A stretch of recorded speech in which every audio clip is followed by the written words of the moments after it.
हाँ जी, नमस्कार दोस्तों। लास्ट क्लास के अंदर हमने हरियाणा असिस्टेंट प्रोफेसर और यूजीसी नेट जेआरएफ के अंदर यूनिट नंबर 7th में एक बहुत ही महत्वपूर्ण टॉपिक है सिविल सेवा का विकास। पिछली क्लास के अंदर हमने पूरी 5 मिनट में उसको पूरे अच्छे से समझा था।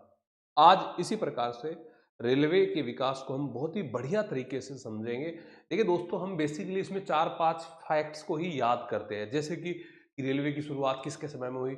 डलहौजी के समय में हुई। रेलवे का विस्तार किसके समय में हुआ? करजन के समय में हुआ। रेलवे से संबंधित आयोग कौन सा है? तो एक बर्थ आयोग है, जो इसमें बजट को लेकर चर्चा करता है। या फिर इसके बारे में, इसके अलावा एक दो फैक्ट्स जो है हम रेलवे के संबंध में हम पढ़ते हैं, लेकिन इसके अलावा भी कई सारे क्वेश्चन आपसे एग्जाम में पूछे जा सकते हैं, चाहे वो रॉबर्टसन आयोग हो, चाहे वो मैके कमीशन हो, चाहे वो स्ट्रेची आयोग भी हो। स्ट्रेची आयोग अकाल के अलावा रेलवे से संबंधित चर्चा भी करता है। और ये भी पूछा जा सकता है कि जो है शुरुआती कितने समय तक जो है रेलवे प्राइवेट एक इन्वेस्टर्स के द्वारा इस पे काम किया गया, फिर कब से इसमें सार्वजनिक तौर पे जो है सरकार की यहाँ पे भूमिका यहाँ पे रहती है। तो बहुत सारे ऐसे फैक्ट्स हैं। तो चलिए शुरू करते हैं अपने इंपॉर्टेंट फैक्ट्स को जानने के लिए। आपके एग्जाम में बहुत ही महत्वपूर्ण है। डायरेक्ट एक क्वेश्चन आपको यहाँ पे मिल सकता है। ज़्यादा समय नहीं लेंगे, पूरे 5 मिनट में ही यहाँ पे चर्चा करेंगे दोस्तों, ठीक है। और मैंने आज आपकी पीडीएफ भी बनाई यहाँ पे रेलवे के संबंध में।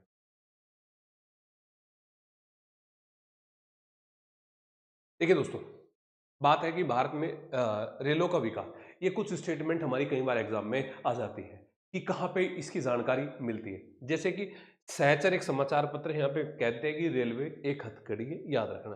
चंद्रिका में कहा है कि रेलवे देश को दरिद्रता की ओर धकेल रही है। हिंदू प्रकाश में कहा है कि रेलों ने भारतीय समृद्धि को क्षति पहुंचाई है। जीवी जोशी कहते हैं ये रेलवे जो है ब्रिटिश उद्योगों के लिए भारत की तरफ से दी जाने वाली आर्थिक सहायता है। या फिर इसी प्रकार से बाल गंगाधर तिलक कहते हैं कि रेलवे में पूंजी निवेश दूसरे की पत्नी के श्रृंगार पटार का खर्च जैसे उठाना है। ये 5-6 स्टेटमेंट है, आप इनको देख लेना, चाहे चंद्रिका का हो, चाहे इंदु प्रकाश का हो, चाहे सहचर का हो, या जीवी जोशी हो, और या बाल गंगाधर तिलक की स्टेटमेंट हो। ये बाल गंगाधर तिलक की स्टेटमेंट आपने कई बार पढ़ भी ली होगी, ठीक है। बाकी 4 भी आप यहाँ पे देख लेना। इसके बाद में हम कैसे चीज़ों को याद रखते हैं? हम याद रखते हैं कि देखिए, भारत में हम रेलवे की शुरुआत हम जनरली हम डलहौजी के टाइम पीरियड से पढ़ते हैं, लेकिन नहीं, उससे पहले आप थोड़ा सा और पीछे जाइए और हम कहते हैं कि 1814 में स्टीफेंसन ने भाप इंजन का आविष्कार किया। और हमने देखा कि 1830 में विश्व के अंदर जो पहली ट्रेन जो चली थी वो मैनचेस्टर से और लिवरपूल के बीच में यहाँ पे चली थी। हम बंबई से थाने के बीच में हम पढ़ते हैं, लेकिन आप विश्व के पहले एक बार यहाँ पे आप जान लीजिए कहाँ से, मैनचेस्टर और लिवरपूल के बीच में। भारत में रेलवे प्रणाली को विकसित करने का उद्देश्य क्या था? कि कच्चे माल को इधर से उधर पहुंचाना या फिर सेना को एक जगह से दूसरी जगह पहुंचाना था। सबसे पहले हम कहते हैं कि भारत में रेल की स्थापना करने का विचार किसने दिया था? तो मद्रास के अंदर एक सिविल इंजीनियर हुआ करते थे जिसका नाम था कैप्टन कॉटन। ये भी बात आ जाए कि सबसे पहले रेल की स्थापना करने का विचार किसने दिया? तो कैप्टन कॉटन ने दिया। कब दिया? 1836 में दिया। कौन था ये? तो सिविल इंजीनियर था मद्रास के अंदर। मैकडोनाल्ड स्टीफेंसन ने भारत सरकार के सम्मुख कलकत्ता से उत्तर पश्चिम तक रेल मार्ग बनाने की योजना प्रस्तुत की। किसने? मैकडोनाल्ड स्टीफेंसन ने। बाद में कुछ इन्वेस्टर्स ने मिलकर रेलवे के विकास के लिए कंपनी स्थापित की, east India railway company. East India railway company. लेकिन इसके साथ साथ में दूसरी कंपनी भी स्थापित की ईस्ट इंडिया रेलवे कंपनी के साथ में, वो है GIPR, यानी कि ग्रेट इंडियन पेनिनसुलर रेलवे, जिसके द्वारा जो बॉम्बे थाने जो रेल चली थी वो उसी कंपनी के द्वारा बनाई गई थी। एक ईस्ट इंडिया रेलवे कंपनी, एक GIPR है, ठीक है। ये है ग्रेट इंडियन पेनिनसुलर कंपनी ना।